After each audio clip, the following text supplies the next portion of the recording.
Good afternoon प्यारे बच्चों। आज हम आपको क्लास 6 का हाफ ईयरली पेपर का सॉल्यूशन करवाने जा रहे हैं, सामाजिक विज्ञान का। तो बच्चों, हमारा पहला क्वेश्चन है, किस ईस्वी में दयाराम साहनी के नेतृत्व में हड़प्पा की खुदाई करवाई गई? तो बच्चों, इसका सही आंसर है 1921 में। नंद वंश का संस्थापक कौन था? महापद्म नंद। समीर किस धर्म को मानता था? तो बच्चों, इस क्वेश्चन में थोड़ा क्वेश्चन ये मिसप्रिंट है। इस क्वेश्चन में हमने जो अपना लेसन पढ़ा था, तो समीर 1 और समीर 2 था। तो एक तो हिंदू धर्म को मानता था और दूसरा मुस्लिम धर्म को मानता था। इसमें आप हिंदू भी कर सकते हैं और आप मुस्लिम भी कर सकते हैं। नेक्स्ट क्वेश्चन हमारा, मनुष्य का जीवन कितने आश्रमों में बांटा गया था? तो बच्चों, हमारा जो वैदिक काल था उसमें मनुष्य के जीवन को 4 आश्रमों में बांटा गया था। किस ग्रह को पृथ्वी के जुड़वा ग्रह के रूप में जाना जाता है? तो बच्चों, जो हमारा शुक्र ग्रह है, शुक्र ग्रह बिल्कुल पृथ्वी के जैसा ही है, तो इसलिए इसको पृथ्वी का जुड़वा ग्रह भी कहा जाता है। नेक्स्ट क्वेश्चन है बच्चों हमारा, महाभारत काल में वर्ण के आधार पर जन्म के बदले कर्म, कर्म मतलब व्यक्ति के काम को बताया गया है। वर्ण का आधार, वर्ण मतलब जाति का जो आधार है, जन्म के बदले कर्म को बताया गया है। नेक्स्ट क्वेश्चन है हमारा, मगध की आरंभिक राजधानी पाटलिपुत्र थी। तो बच्चों, ये इसका गलत आंसर है। मगध की आरंभिक राजधानी तो हमारी राजगृह थी। सरकार मुख्य तौर पर 3 स्तरों पर कार्य करती है। जी हाँ बच्चों, सरकार मुख्य तौर पर 3 स्तर पर कार्य करती है। प्रधान याम्योत्तर का मान कितना है? तो बच्चों, हमारा प्रधान याम्योत्तर का मान हमारा है 0 डिग्री। एक लीप वर्ष में दिनों की संख्या कितनी होती है? तो बच्चों, आप लेसन में पढ़ ही चुके हैं कि जो हमारा सामान्य वर्ष होता है इसमें दिनों की संख्या 365 होती है, और जो हमारा लीप वर्ष है इसमें एक दिन हमारा बढ़ जाता है, और ये दिन हमारा ऐड होता है फरवरी में। फरवरी फिर 29 दिन की हो जाती है। सरस्वती सिंधु सभ्यता के अवशेष कहाँ कहाँ से प्राप्त हुए हैं? तो बच्चों, हमारे सरस्वती सिंधु सभ्यता के अवशेष हमें हड़प्पा, लोथल, मोहनजोदड़ो, कालीबंगा, चनहूदड़ो, धोलावीरा, रोपड़, मेहरगढ़ तथा राखीगढ़ी आदि स्थलों से प्राप्त हुए हैं। नेक्स्ट क्वेश्चन है, ऋग्वेद की रचना किसने और कहाँ की थी? ऋग्वेद की रचना गृत्सम्मत, विश्वामित्र, वामदेव, अत्रि, भारद्वाज, वशिष्ठ, कर्ण और अंगिरा आदि ऋषियों ने सरस्वती और दृष्टवती नदियों के किनारे पर की थी। नेक्स्ट क्वेश्चन है, ग्रह और तारे में अंतर क्या है? ग्रह वे आकाशीय पिंड होते हैं जो एक निश्चित कक्षा में सूर्य के चारों ओर चक्कर लगाते हैं। इनकी संख्या 8 है। ये सूर्य से ऊष्मा और प्रकाश ग्रहण करते हैं। तारे वे खगोलीय पिंड हैं जिनमें ऊष्मा और प्रकाश होता है, तारे कहलाते हैं। इनकी संख्या अनगिनत है।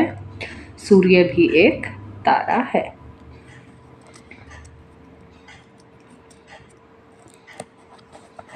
तो बच्चों, नेक्स्ट क्वेश्चन करवाने जा रहे हैं आप। पुलिस का क्या कार्य होता है? पुलिस अपने क्षेत्र में शांति और व्यवस्था बनाए रखती है। पुलिस लोगों की जान और माल की रक्षा करती है। पुलिस अपराधियों के खिलाफ मामला दर्ज करती है। पुलिस अपराधियों को पकड़ती है। नेक्स्ट क्वेश्चन है, अक्षांश एवं देशांतर रेखाएं क्या है? अक्षांश रेखाएं काल्पनिक रेखाओं का वह समूह होता है जो पृथ्वी के ओर पूर्व से पश्चिम दिशा में विषुवत रेखा या भूमध्य रेखा के समानांतर खींचा जाता है। इसे अक्षांश रेखाएं कहा जाता है। देशांतर रेखाएं पृथ्वी पर उत्तर और दक्षिण दिशा में खींची गई, उत्तर से जो दक्षिण दिशा में बच्चों काल्पनिक रेखाओं के एक समूह को देशांतर रेखाएं कहा जाता है। ये रेखाएं एक दूसरे को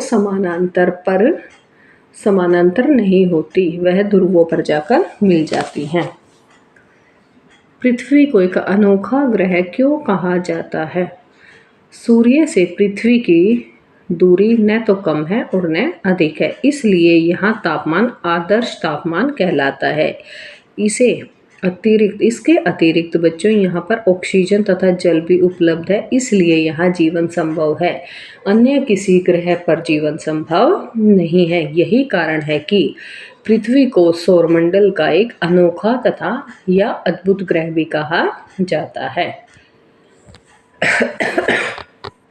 नेक्स्ट क्वेश्चन है बच्चों, रामायण काल के सामाजिक जीवन का वर्णन कीजिए। तो 2 क्वेश्चन दिए हैं, इन दोनों में से हम एक ऑप्शन अपना ले लेंगे। रामायण काल में 4 वर्णों की उत्पत्ति ब्रह्मा के विभिन्न अंगों से मानी जाती है। ब्राह्मणों की श्रेष्ठता के अनेक प्रमाण मिलते हैं, लेकिन अब क्षत्रियों की भी प्रधानता हो गई थी। वर्ण व्यवस्था का आधार जन्म के बदले कर्म को माना गया था। इस काल में स्त्रियों के मान सम्मान में कुछ कमी आ गई थी। जितना जब हमने हड़प्पा सभ्यता का पढ़ा था तो वहाँ पर मात्र सत्तात्मक समाज था, माता को या स्त्रियों को पूजा जाता था, उनकी स्थिति काफ़ी अच्छी थी जो हमें प्रमाण मिले हैं। लेकिन फिर वैदिक काल आते आते रामायण, वैदिक काल में भी स्त्रियों की स्थिति काफ़ी अच्छी थी। फिर धीरे धीरे बच्चों जब रामायण काल आया तो रामायण काल में स्त्रियों की स्थिति में थोड़ी गिरावट आई, फिर भी उन्हें समाज में सम्मान प्राप्त था। तो बच्चों नेक्स्ट क्वेश्चन है हमारा, भारत विविधताओं का देश है।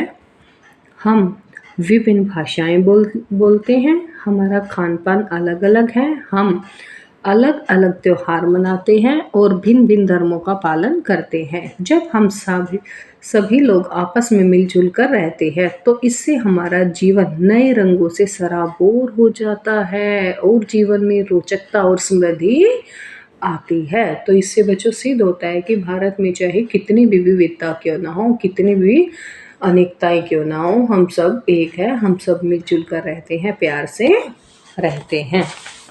नेक्स्ट क्वेश्चन करेंगे बच्चों अब हम, सौरमंडल का वर्णन कीजिए। सौरमंडल आकाश में सूर्य के चारों ओर अनेक आकाशीय पिंड चक्कर लगाते हैं।